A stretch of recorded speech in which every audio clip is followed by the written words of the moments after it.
자케오 스크루지 제4화 매튜 그리고 그녀의 이야기. 여보세요? 여보세요? 당신 누구야? 도대체 누구길래 이런 장난을 치는 거야? 나는 들었던 전화기를 또 내려놓았다. 매튜에게 전화를 했지만 도저히 어떤 이야기든 꺼낼 용기가 없었다. 사실 물어보고 싶은 것이 너무 많았다. 하지만 물어보는 순간부터 왠지 엄청난 일이 일어날 것만 같아서 계속 참고 있었다. 하지만 궁금해 미칠 지경이었다. 그래서 몇 번이고 전화를 하고는 그냥 수화기를 내려놓았다. 매튜는 내가 참 아끼던 부하 녀석이었다. 성실함은 기본이었고 무엇보다 상사를 대하는 센스가 대단한 친구였다. 게다가 계산 능력까지 좋아서 내 오른팔로 키우던 녀석이었다. 그런데 얼마 전 사직서를 내고 세무서를 떠나버렸다. 나중에 이야기를 들어보니 정말 황당한 이유 때문이었다.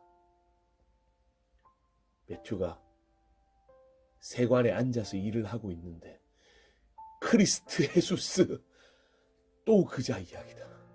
크리스트 헤수스라는 작자가 매튜에게 자신을 따르라고 했다고 한다.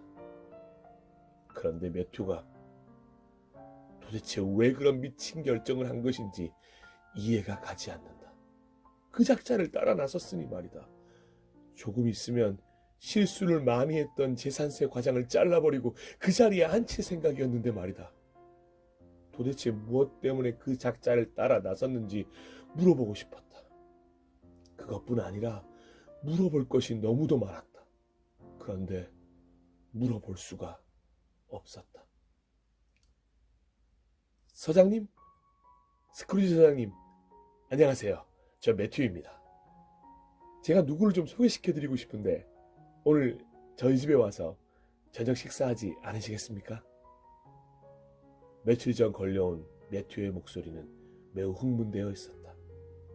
마치 나에게 엄청난 세금을 낼 수 있는 사람을 소개시켜 줄 때와 비슷한 목소리였다.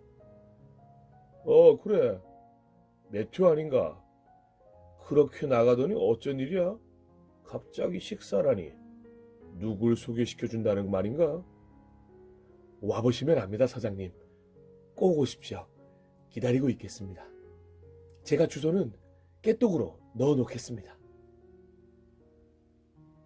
전화를 끊자마자 외투를 집어들었다. 그 모습에 나도 놀랐다. 그리고 외투를 벗어서 다시 걸어두었다. 하지만 이내 다시 입었다. 깨똑이 도착했기 때문이다. 주소를 보니 매튜의 집인 것 같았다. 당장 저녁 일정을 취소해야겠다고 생각했지만 어차피 저녁 약속 따위는 없었다. 어차피 혼자 먹을 저녁 한번 가보기로 결정했다. 조금 못 사는 동네이긴 하지만 그래도 가끔 경험해보는 것도 나쁘지 않다고 생각하며 차를 몰았다. 어서와 친구들, 어서와. 어서오세요. 매튜, 우리 왔어. 초대해줘서 고마워. 인사드려. 이분은 크리스트 헤수스셔. 우리가 그토록 기다리고 기다리던 선생님이시지.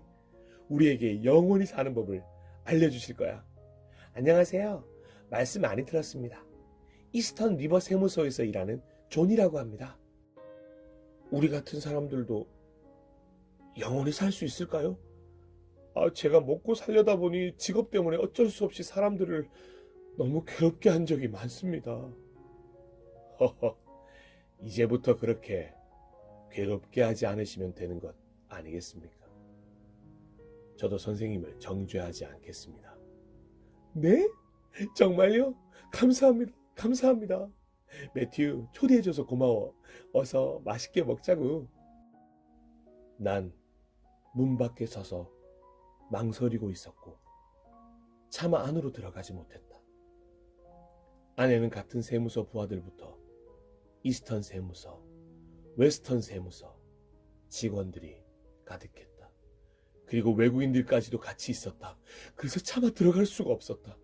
내가 저런 자들 사이에 낀다니 정말 싫었다.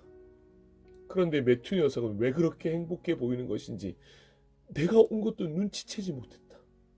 그런데 매튜만 그랬던 것이 아니다.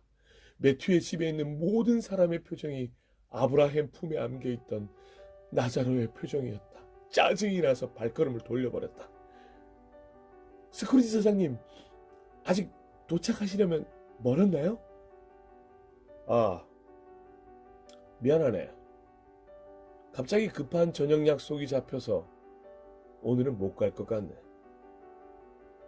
나는 매튜의 집 어귀에서 들킬까봐 목소리를 낮추고 거짓말을 해버렸다. 매튜는 너무 아쉬워했다. 다음에 꼭 기회가 되라면 오라고 신신당부를 했다. 나는 아마 다음에 오더라도 오늘과 같은 손님들이 있으면 못 들어갈 것 같다. 정말 저들과는 어울리고 싶지 않다. 최소한 과장, 부장급들이 모이는 자리라면 모를까 저런 자리는 나에게 아무런 도움도 되지 않는다. 리치만, 자네 저녁 먹었는가? 네, 먹었어요. 갑자기 웬 전화입니까? 책 보고 있는 중이니 끊을게요. 아니, 잠깐! 같이 저녁이라도 먹으려고 했더니 리치만 녀석은 여전히 버릇이 없다. 내가 이런 놈을 위해서 나자로를 보내달라고 했다니 괜시레 화가 나기 시작했다. 리치만 녀석, 이런 내 마음도 모르고 말이야. 네가 이러니까 영원히 사는 법을 모르는 거야, 나쁜 녀석. 허무하고 허전했다. 오랜만에 중산층들이 사는 곳으로 오니 맛집들이 많이 보였다. 사실 옛날에는 자주 찾아갔던 곳이었다. 하지만 지금 내 체면에 저기를 갈 수는 없다. 저 집 제육볶음이 참 맛있는데, 저 집 김치찌개는 참 맛있지. 쓸쓸하고 외로웠다. 나는 언제부터 이렇게 혼자였을까? 차라리 지금이라도 매튜 녀석의 집으로 갈까? 아니야. 날은 그닥 춥지 않은데 갑자기 오한이 찾아온 듯 바람이 불어왔고 몸이 움츠러들었다. 그냥 집으로 가야 한다는 생각뿐이었다. 그때 나의 모든 차가운 공기를 깨는 따뜻한 목소리가 들려왔다. 내게는 너무도 익숙했던 목소리였다. 그런데 지금 이 순간만큼은 구원의 소리처럼 들렸다. 서장님? 혹시 스크루지 서장님 아니세요? 맞죠? 자케오 스크루지 서장님이시죠? 이곳에 나를 알아볼 만한 사람이 살고 있었던가 생각도 잠시 누군가에게 내 이름이 불려졌다는 것만으로도 행복해지기 시작했다.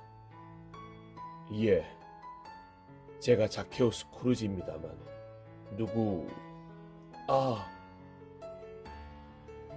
돌아보니 내가 아는 사람이다. 비서였다. 늘 내 사무실 앞에서 자리를 지키고 있는 비서. 그녀의 이름은 브릿지였다. 브릿지 러브.